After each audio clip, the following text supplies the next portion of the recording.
ഇതിനകം തന്നെ ശരത് ലാലിനും കൃപേഷിൻ്റെയും എല്ലാം തന്നെ കുടുംബാംഗങ്ങൾ ഇവിടേക്ക് എത്തിച്ചേരുമെന്നാണ് നമ്മൾ മനസ്സിലാക്കുന്നത്. അതോടൊപ്പം തന്നെ പ്രതിപക്ഷ നേതാവും അതോടൊപ്പം രമേശ് ചെന്നിത്തലയും ഇവിടേക്ക് വരികയും ചെയ്യും. അവരുടെ കൂടി ഒരു പ്രതികരണങ്ങൾ വൈകാതെ ഉണ്ടാവും. നമുക്കൊപ്പം KPCC vice president VP Sajeendran കൂടി ചേരുന്നു. പരമാവധി ശിക്ഷ ഉറപ്പ് നൽകണം എന്ന് തന്നെയാണ് കുടുംബം ആവർത്തിച്ച് ആവശ്യപ്പെടുകയും ചെയ്യുന്നത്. എങ്ങനെയാണ് ഇതിനെ കാണുന്നത്? ഇനി മുന്നോട്ടുള്ള ഒരു നിയമ പോരാട്ടത്തിൻ്റെ ഒരു തുടർ വഴികൾ തന്നെ ഉണ്ടാകുമോ? തീർച്ചയായും ഇതിൻ്റെ മുഖ്യ സൂത്രധാരകനായ മുൻ MLA കുഞ്ഞിരാമന് കൊടുത്തിരിക്കുന്ന ശിക്ഷ വളരെ കുറവാണെന്നുള്ളതാണ് ഞങ്ങളുടെ അഭിപ്രായം. കോടതിയുടെ നിരീക്ഷണത്തിൽ അദ്ദേഹത്തിന് കൊടുക്കേണ്ട ശിക്ഷയായിരിക്കാം കൊടുത്തത്. പക്ഷേ അദ്ദേഹമാണ് ഇതിൻ്റെ മുഖ്യ സൂത്രധാരകൻ.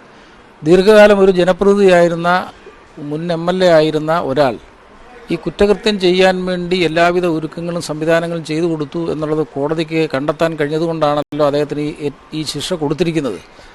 ഇതൊരു മാതൃകയാക്കാവുന്ന ഒന്നാണ്. കാരണം ഇദ്ദേഹത്തിനോട് ജീവപര്യന്തം തടവ് ശിക്ഷ കൊടുത്തിരുന്നെങ്കിൽ നാളുകളിൽ CPMൻ്റെ ഉന്നതരായ നേതാക്കൾ മുൻകൈയെടുത്ത് ഇതുപോലുള്ള കുറ്റകൃത്യങ്ങളും കൊലപാതകങ്ങളും ചെയ്യുന്നത് ഒരു പരിധിവരെ തടയാൻ കഴിയുമായിരുന്നു.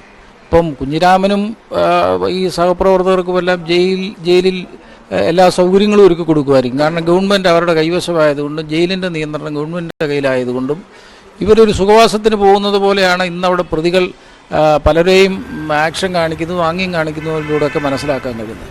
അപ്പം ഞങ്ങളെ സംബന്ധിച്ച് ഇന്ന് ബഹുമാനപ്പെട്ട പ്രതിപക്ഷ നേതാവ് അടക്കമുള്ള നേതാക്കൾ ഇന്ന് DCCയിൽ വരുന്നുണ്ട്. ഈ രക്തസാക്ഷിയുടെ കുടുംബം വരുന്നുണ്ട്.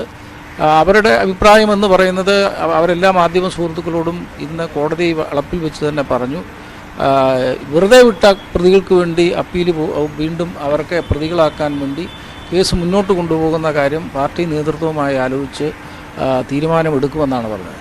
അവരെന്ത് തീരുമാനമെടുക്കുന്നോ അവർക്ക് വേണ്ട നിയമസഹായങ്ങളും സംവിധാനങ്ങളും ചെയ്തു കൊടുക്കുന്ന അവസാനം വരെ സുപ്രീം കോടതി വരെ അവർ പോകണമെന്ന് പറഞ്ഞാലും അവിടം വരെ പോയി അവർക്ക് വേണ്ട സംവിധാനങ്ങൾ ഒരുക്കി കൊടുക്കുന്ന ഒരു നിലപാടായിരിക്കും പാർട്ടി സംവിധാനം സ്വീകരിക്കുക. അതാണ് ഇത്രയും നാൾ സ്വീകരിച്ചിട്ടുള്ളതും. കാരണം ഈ കേസിൻ്റെ നടത്തിപ്പിൽ കുടുംബത്തെ കോൺഗ്രസ് പ്രസ്ഥാനം ചേർത്ത് പിടിച്ച് നിർത്തിക്കൊണ്ട് അവർക്ക് വേണ്ട എല്ലാ സംരക്ഷണവും കൊടുത്തുകൊണ്ടാണ് മുന്നോട്ട് പോയത്. അപ്പോൾ അത് തന്നെ തുടരുക തന്നെ ചെയ്യും. സത്യത്തിൽ ഇന്ന് രാവിലെ കോടതി വളപ്പിൽ വെച്ച് രക്തസാക്ഷിയുടെ പിതാവ് പറഞ്ഞത് വധശിക്ഷയിൽ കുറഞ്ഞതൊന്നും ഞങ്ങൾ ആഗ്രഹിക്കുന്നില്ല, അവർക്ക് വധശിക്ഷ തന്നെ കൊടുക്കുമെന്നാണ് ഞങ്ങൾ പ്രതീക്ഷിക്കുന്നതെന്നാണ് പറഞ്ഞത്. പക്ഷേ നിർഭാഗ്യവശാൽ വിധി വന്നപ്പോൾ ഇരട്ട ജീവപര്യന്തമായിപ്പോയി. അപ്പോൾ ഇരട്ട ജീവപര്യന്തം കുറഞ്ഞ ശിക്ഷ അല്ല എന്നറിയാമെങ്കിൽ പോലും ഇതുപോലുള്ള കുറ്റകൃത്യങ്ങൾ പൊതുസമൂഹത്തിൽ ഇനി ആവർത്തിക്കാൻ പാടില്ല എന്നുള്ളത് കൊണ്ട് ഇതുപോലുള്ള കുറ്റകൃത്യങ്ങൾ ചെയ്താൽ ആ ചെയ്യുന്നവൻ തൂക്കുമരത്തിന് വിധേയനാകും എന്ന് തോന്നിയാൽ ഇങ്ങനെയുള്ള കുറ്റകൃത്യങ്ങൾ ചെയ്യാൻ ഇറങ്ങുന്നവർ കുറേയൊക്കെ, അല്ലെങ്കിൽ ഇവരെ സപ്പോർട്ട് ചെയ്യുന്നവർ കുറേയൊക്കെ പിന്നിലേക്ക് പോകും എന്നുള്ളതാണ് ഞങ്ങളുടെ ഒരു വിശ്വാസം.